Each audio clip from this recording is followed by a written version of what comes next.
سلامونه، بیا هم په خیر راغلی. افغان جرمن انفو ته جرمني په پښتو باندې د فروشاین د برخې لوستونه دي.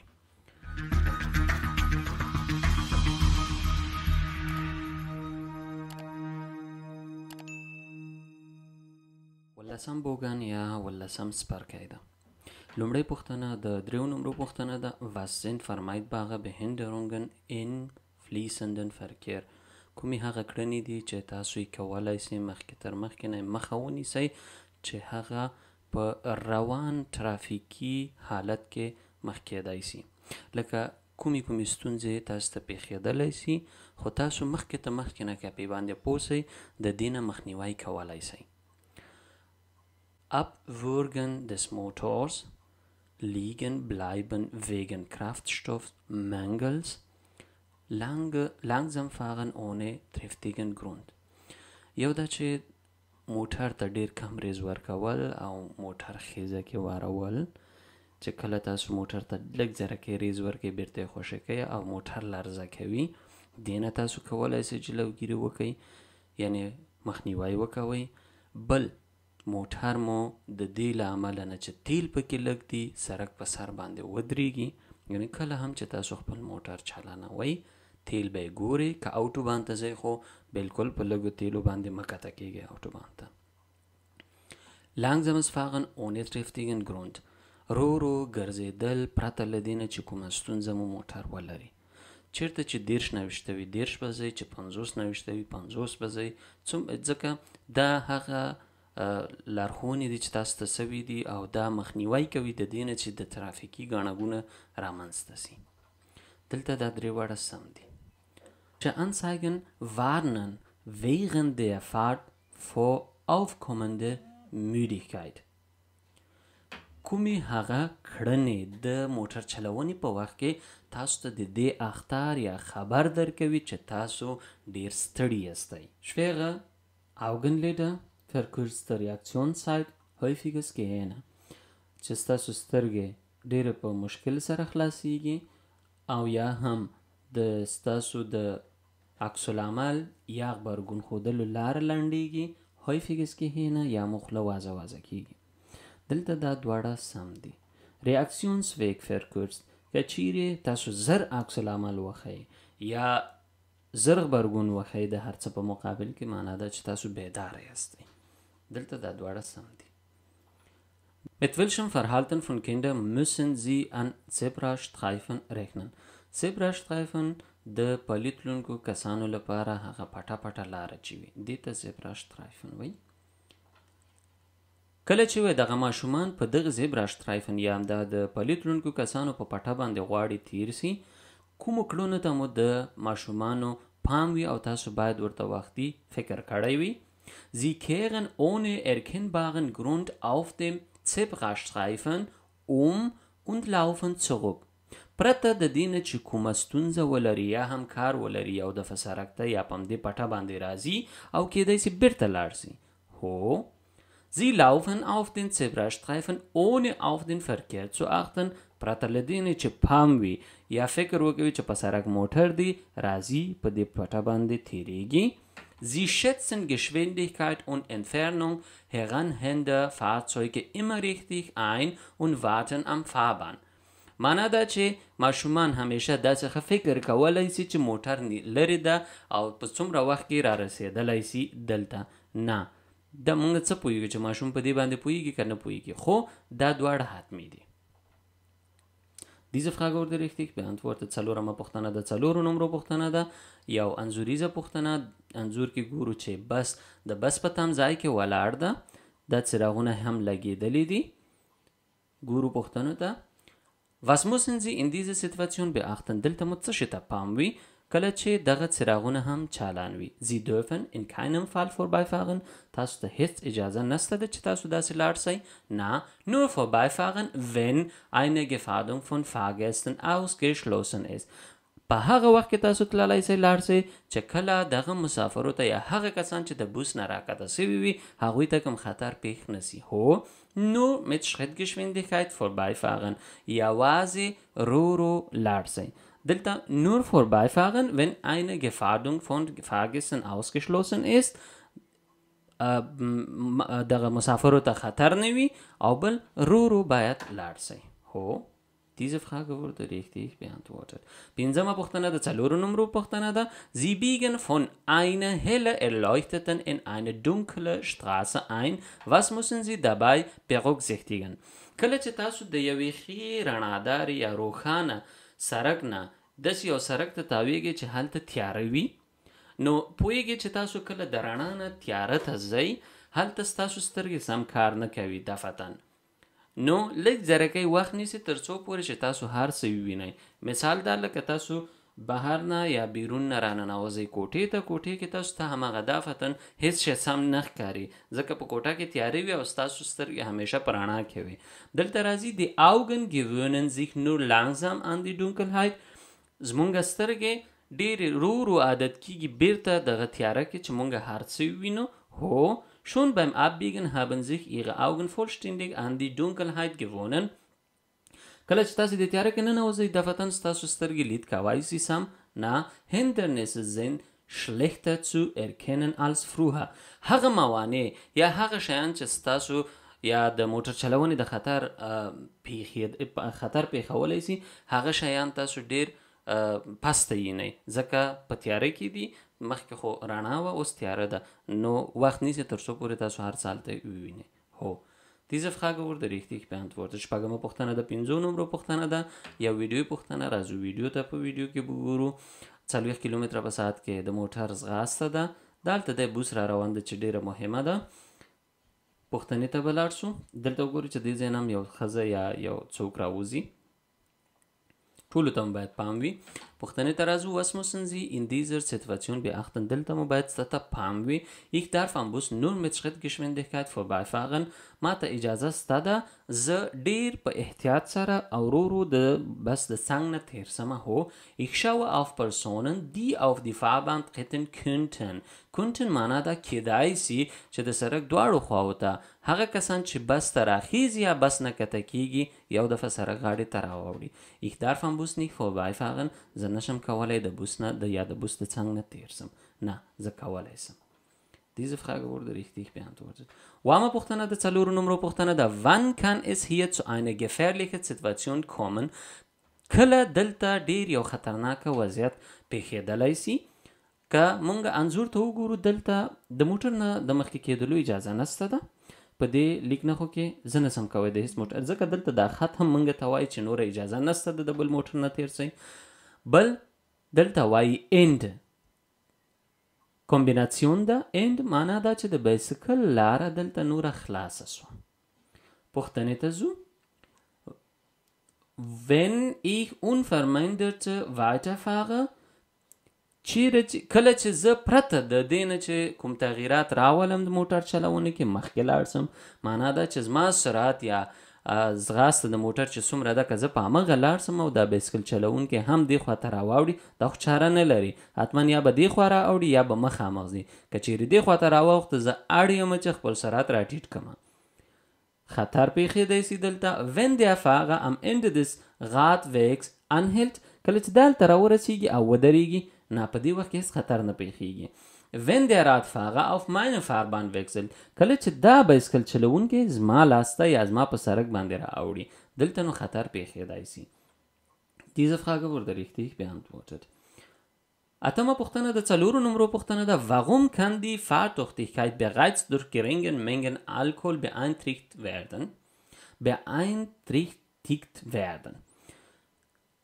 فارتوختیکایت ستاسو هغه توانایی او قابلیت د موټر چلونې ښیي چې تاسو څومره پاملرنه کوئ، څومره ښه موټر چلوئ. کله چې یو څوک وی لږ ذرکۍ هم نشهیي توکي وکاروي نو ستاسو د موټر چلونې توانایي څومره د تاثیر لاندې راوستی سي، یعنې څومره یې خرابولی سي. weil sich das Sichtfeld der Augen verkleinert ځکه چې دغه شراب یا هر هغه نشهیي توکي چې کارولی دي ستاسو د لید د سترګې کوم ځای چې لید کوي هغه وړکی کوي. weil sich die Reaktionszeit verkürzt کله چې Reaktionszeit هر چیرته verkürzt راځي معنا دا ورکوي چې تاسو ډیر بیداره یاستئ. نه دا غلط ده weil sich das räumliche Sehen verschlechtert. کله چې تاسو دغه شی یا هر څوک چې شراب نشي توکي وکاروي موټر چلونې په وخت کې د هغې سترګې تل جال جال کیږي. دلته دا دواړه سم دي. نهمه پوښتنه د 3 نمرو پوښتنه ده. یو انځوریزه پوښتنه wer muss blinken. څوک باید دلته خپله اشاره ووهي او د خپله موخه وټاکي چې کومه خواته زه ځم. دلته زه په فورفاشت خاصه کې که چیرې زه مخامخ ځمه باید زه خپله اشاره ونه وهم، خو په دې ځای کې یوازې دا موټر باید اشاره ونه وهي. زه هم باید خپله مخه وښیم چې زه چیرته ځم او دغه آسماني موټر هم باید وښیي. Ich selbst der rote der blauen. دی چې مخامخ را روان ده د اړتیا نه لري چې خپله اشاره ووهي چې زه کومې خواته ځم. Diese Frage wurde richtig beantwortet. لسمه پوښتنه د 3 نمرو پوښتنه ده wo ist das Parken verboten. چیرته زه نسم کولی موټر پارک کړمه. پارک هغه وخت ویل کېږي کله چې تاسو موټر ودروه، موټر ګل که، کلیم ترېنه وایستله او موټر نه کته شولی، تاسو موټر پارک که. که هغه د 1 دقیقې دپاره وي، که د 2 دقیقې دپاره وي، که د 3 دقیقو لپاره وي. Unmittelbar hinter Fußgänger überwegen. Unmittelbar hinter Fußgänger überwegen. د Fußgänger überwegen نه هاخواته نه دلته زه کولی سم موټر پارک کړم. Vor Bordsteinabsenkungen دغې ته وایي، دغې ټیټې ته. دا ټول چې دي د سړک په غاړه باندې دې ته بورشټاین وایي. دې ته بورشټاین ویل کېږي، دلته بورشټاین. خو کله دلته چې دا ټیټه راځي دې ته ابسیکونګن وایي، یعنې کته سوی. فور دی هو دلته مونږ نسو کولی موټر ودرو، یعنې مونږ نسو کولی راسو دلته موټر ودرو په دغه ځای کې، دې ځای کې کله چې دا ځای داسې وي دلته مونږ نسو کولی موټر ودرو. Am Fahrbahnrand, wenn hier durch die Benutzung gekennzeichnete Parkflächen verhindert wird. Diese Frage wurde richtig beantwortet. یولسمه پوښتنه د 3 نمرو پوښتنه ده. انځور ته راځو. په انځور کې ګورو 80 کیلومتره په ساعت کې د موټر ځغاسته ده، شاته هم څوک نسته ده. راځو پوښتنې ته. Was ist hier zu beachten? دلته باید څه ته پام وي. Langsame Fahrzeuge müssen möglich auf dem Seitenfahrstreifen fahren. هغه رو تلونکي موټرونه چې دي هغوی باید کوشش وکوي چې په دې غاړه باندې لاړ شي. هو links vor der Fahrbahnbegrenzung darf nicht gehalten werden. تاسو دلته نسئ کولی دغه ځایو کې دې ته لینکس د دغې فاررند لینکس دا ده، دلته نسئ کولی تاسو موټر ودروئ. Die Fahrbahnbegrenzung darf ich keinen Fall überfahren. په هیڅ حالت کې زه نسم کولی د دغې ګرنز نه دې خواته راواوړم. دې خواته راوښتی څه خو دې خواته نسې راوښتلی. Diese Frage wurde richtig beantwortet. دولسمه پوښتنه. Wer muss an einem Andreaskreuz mit rotem Blinklicht in Form eines Pfeiles nach rechts warten? څوک باید کله چې دغه د اندریاس کرویц د ریل پټلۍ نه مخکې کومه ترافیکي لږ نښه راځي، کله چې سور چراغ هم چالان وي او یو دانه فایله Formes eines Pfeile nach rechts warten. کله چې یو فایل لري معنا ده چې یو تیرک وهل سوی وي راسته خواته، څوک باید هلته ودرېږي. کله چې هغه کسان راسته خواته تاویږي، چپ خواته چې څوک تاویږي هغه تللی سي، ګراده ausfahrer هم تللی سي. معنا دا ورکوي چې چراغ ده، په چراغ باندې یوه فایل تیرک ته ویل کېږي. دیارلسمه پوښتنه د 3 نمرو پوښتنه ده. Sie möchten an einem Linienbus vorbeifahren, der an einer Haltestelle angehalten hat. Was müssen Sie beachten? تاسو غواړئ د یو بوس نه چې هغه ښاري بسونه دي مخکې سئ، هغه چې په تمځای کې ولاړ ده، په رفتار کې نه تمځای کې ولاړ ده. چیشتم باید پام وي. Ich muss mit ausreichenden Seitenabstand vorbeifahren. زه باید د اړخ فاصله مې صحیح ونیسم چې تیریږم. Den Gegenverkehr beachten. هغه موټر چې مخامخ نه راځي هغو ته مو باید پام وي. Ich muss vorsichtig vorbeifahren. او بل ډیر په احتیاط سره زه باید د بوس د څنګ نه یا د بس د څنګ نه تیر سم. Diese Frage wurde richtig beantwortet. 14مه پوښتنه د 4 نمبرو پوښتنه د انځور ته راځو. په انځور کې ګورو زه غواړم راسته خواته تاوسمه. هیڅ کومه ترافیکي لیک نښه نسته ده. دلته 30 کیلومتره په ساعت کې. rechts vor links ده اول خو هغه څوک چې د دې خوا نه راځي هغه لومړیتوب لري. خو دلته زه باید څه وکړم؟ زه باید د دواړو ته لاره ورکړم چې دا دواړه تیر سي. Welches Verhalten ist richtig؟ کومه کړنه دلته سمه ده؟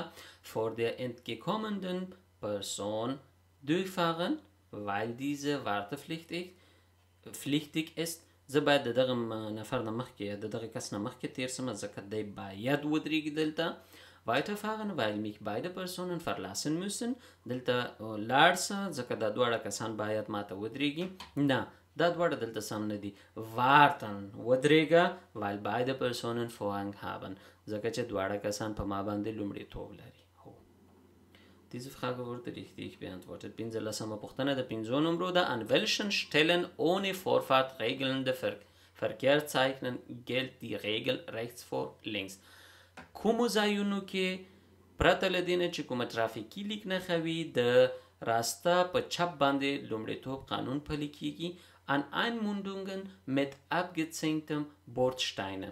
abgesenktem Bordsteine خو مو لیدلې هغه تیږي چې داسې راټیټیږي.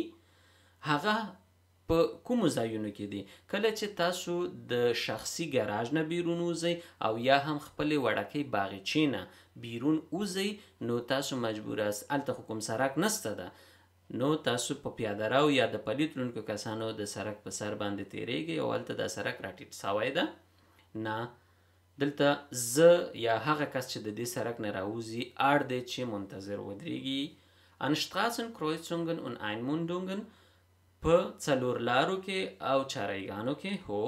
Wo Feld oder Weltweg in eine andere Straße münden. هغه سړکونه چې د کروندیو نه او یا هم د ځنګلونو نه راوځي او عمومي سړکونو سره یو ځای کیږي هلته نه دا سم نه ده. یوازې دلته دا سم ده. Diese Frage wurde richtig beantwortet. 14مه پوښتنه د 5 نمبرو پوښتنه ده. Welches Verhalten ist richtig؟ دلته کومه کړنه سمه ده؟ زه په فورفارشتراسه کې یم هغه سړک چې تاویږي یو خواته. لومړی دلته باید زه لاړ سم. ما پسې دا موټر دی او ورپسې دا آسماني موټر. راځو. Ich darf durchfahren. زه کولی سم لاړ سم. Ich muss den grünen PKW Vorfahrt gewähren. زه باید دغه موټر ته ګرون دیشین موټر ته لاره ورکم. نه ich muss den blauen PKW Vorfahrt gewähren. زه باید دغه ته هم لاره ورکم. نه یوازې دلته زه لومړیتوب لرم چې لاړ سم. ما پسې دی موټر دی او دی پسې بیا دا دی. Lösung. Diese Frage wurde richtig beantwortet. 15مه پوښتنه د 5 نمبرو پوښتنه ده. Welches Verhalten ist richtig؟ کومه کړنه دلته سمه ده؟ ګورو چې یو څلور لارې ده. په څلور لارې کې مونږ ته ترافیکي لیک نښه داسې ښودل شوې ده چې مونږ باید لومړیتوب ورکړو. دلته زه باید ودرېږم او دا بیسکل ته لاره ورکړم چې لاړ شي. او یا هم هر هغه موټر چې په دغه څلور لارې کې تاویږي او وي زه باید هغې ته هم لومړیتوب ورکړم. Ich muss warten. زه باید ودرېږم. Diese Frage wurde richtig beantwortet. 18مه پوښتنه د 3 نمبرو پوښتنه ده. Womit müssen Sie bei diesem Verkehrszeichen rechnen؟ کله چې تاسو دغه ترافیکي لیک نښه وینئ د څه شي حساب او فکر مو باید کړی وي. Entgekommene Fahrzeuge können die Kurve schneiden.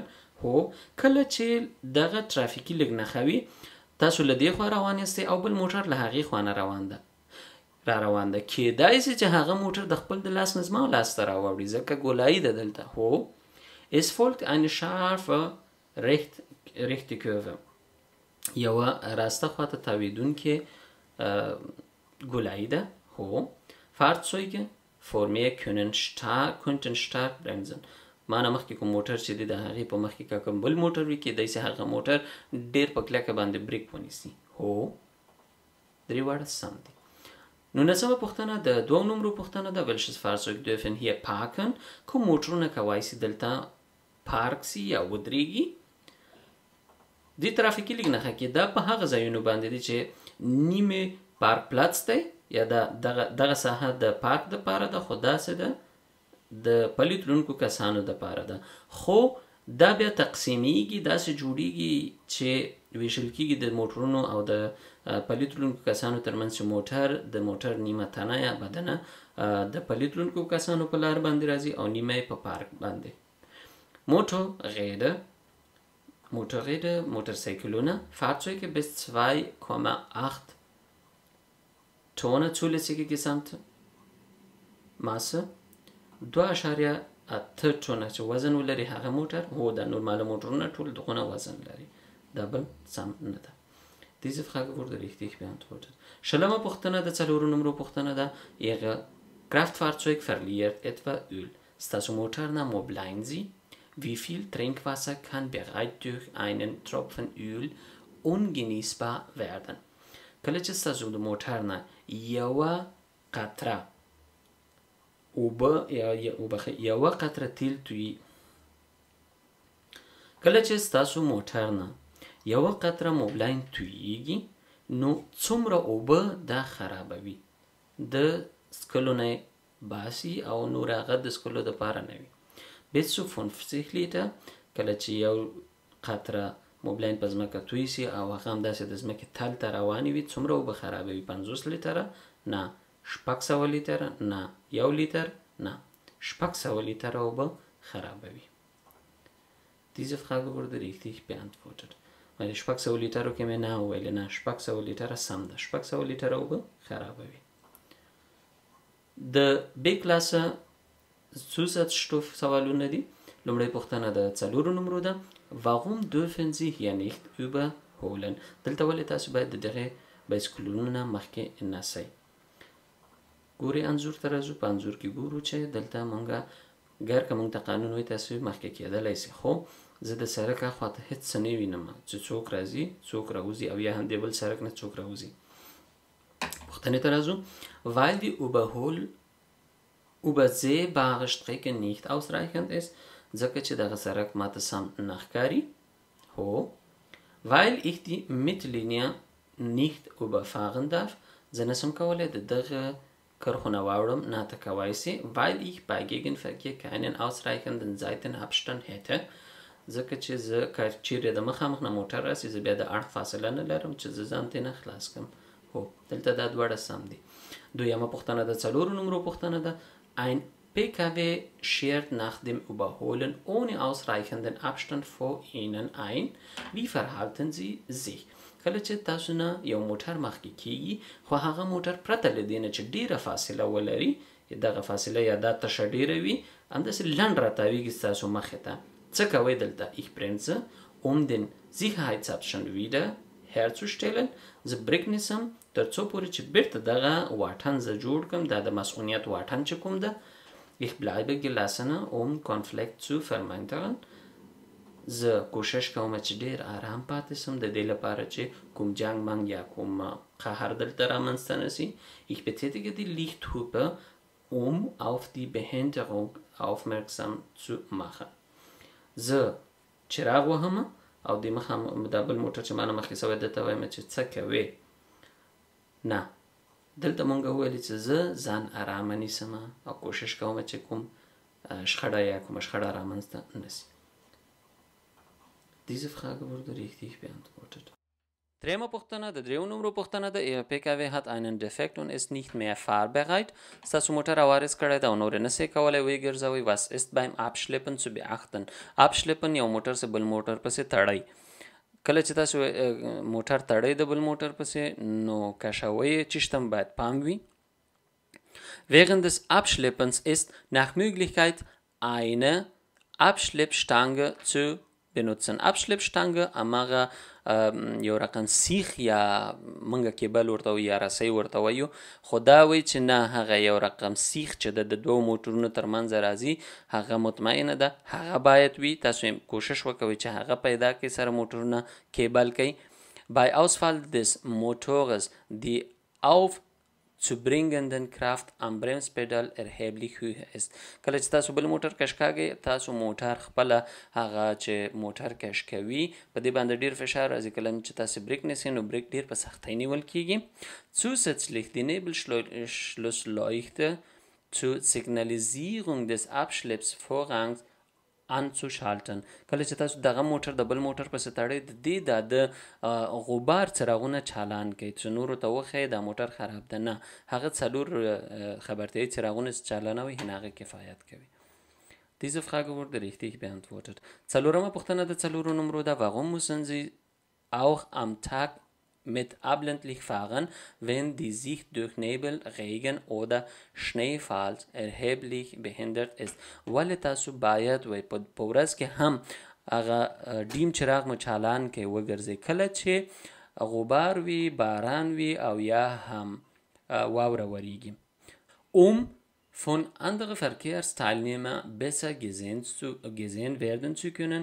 د دې لپاره چې نور موټرونه موږ سم ولیدلی سي.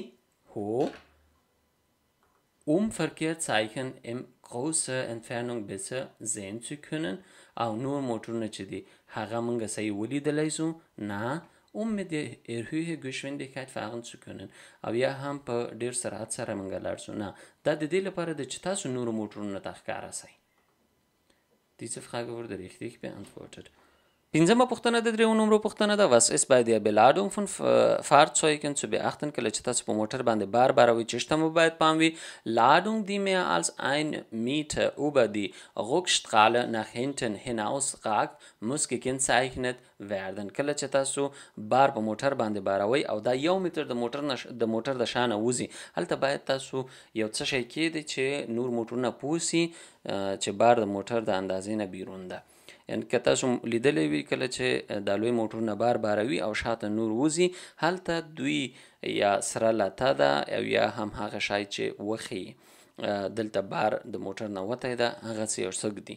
Ladung mit höherem Gewicht muss nicht gesichert werden. هغه بار چې ډیر دروند وي هغه باید مسؤونه نسی.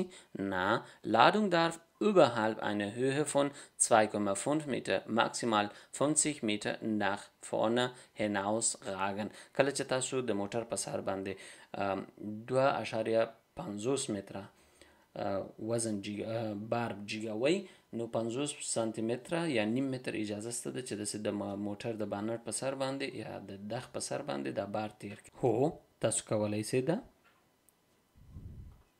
Diese Frage wurde richtig beantwortet. شپږمه پوښتنه د دریو نمرو پوښتنه ده. بیا هم ترافیکي لیک نښه ده. ترافیکي لیک نښې ته ګورو چې لوی موټر د ونې څنګ ته تیریږي معنا دا ورکوي چې دلته دی احتیاط وکوي. Womit sollen Sie bei diesem Verkehrszeichen rechnen؟ د څه شي حساب مو باید دلته کړی وي کله چې دغه ترافیکي لیک نښه تاسو په سړک باندې وینئ. Mit vorausfahrenden Fahrzeugen die plötzlich nach links ausweichen können. هغه موټرونه چې کیدای سي چپ خواته یو ناڅاپي راواوړي. هو، ځکه دوی غواړي چې په ونو باندې ونه لګیږي او یو خوا لاړ سي. Mit Essen, die auf der Fahrbahn liegen. د ونې شاخونه کیدای سي په ځمکه باندې پراته وي او د دې موټرونو له امله نه مات سوي وي. Mit vorausfahrenden Fahrzeugen die plötzlich bremsen. او یا هم کیدای سي هغه موټر چې تاسو نه مخکې روان دی یو وار بریک ونیسي. کله چې شاخې یا د ونې تنه پراته وي نو مجبور دی چې هغه بریک بیا ونیسي. درې واړه دلته سم دي. اوومه پوښتنه د دریو نمرو پوښتنه ده. Warum sind kurze Streckenfahren mit kaltem Motor besonders umweltschädlich؟ کله چې تاسو د لنډ ځای یا لنډ مزل لپاره موټر کاروئ ولې وایي د موټر چالانول زموږ د چاپیریال لپاره نقص کوي او یا هم دغه لنډ مزل تاسو په موټر کې کوئ ولې دا نقص کوي چاپیریال ته. Weil bei Fahren mit kaltem Motor die Fahrzeugbatterie überladen wird. ځکه دا چې تاسو کله یخ موټر ګرځوئ نو ستاسو بټرۍ به د موټر ډیره زیاته چارج سي. نه، weil bei der Fahren mit kaltem Motor die Materialverschleiß größer ist. کله چې تاسو یخ موټر چلوئ نو هر هغه شی چې په موټر کې دی هغه ډیر زر خرابیږي یا خرابی ډیر زیات کوي. mehr Kraftstoff verbraucht wird یا هم ډیر تیل خوري. دلته دا دواړه سم. Wegen die Verlegung Ihres PKW ist eine Begutachtung erforderlich. Wann müssen Sie erfolgen؟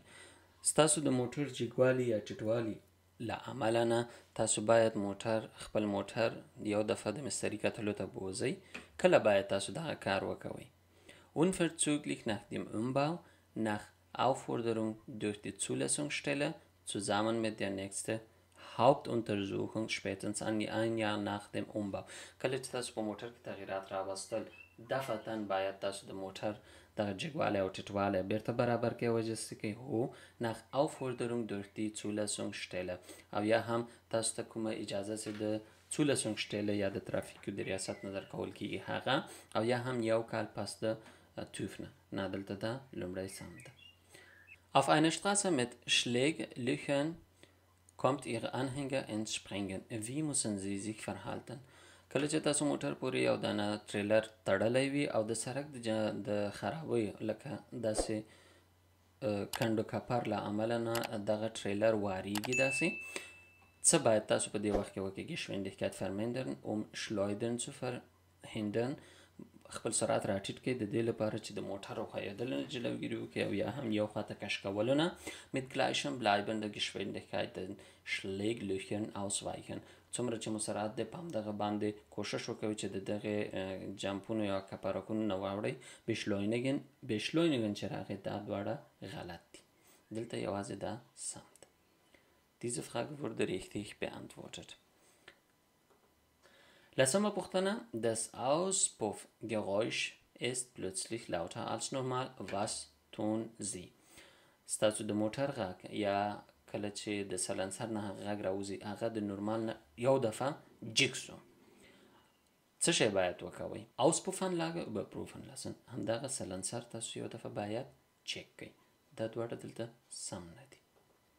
Diese Frage wurde richtig beantwortet. دا و د دې برخې پوښتنې او سوالونه. تاسو کولی شئ خپلې نیوکې او څرګندونې مونږ ته ولیکئ تر څو پورې چې درسونه لا هم ښه مخته لاړ شي. تر بیا ښې چارې الله مو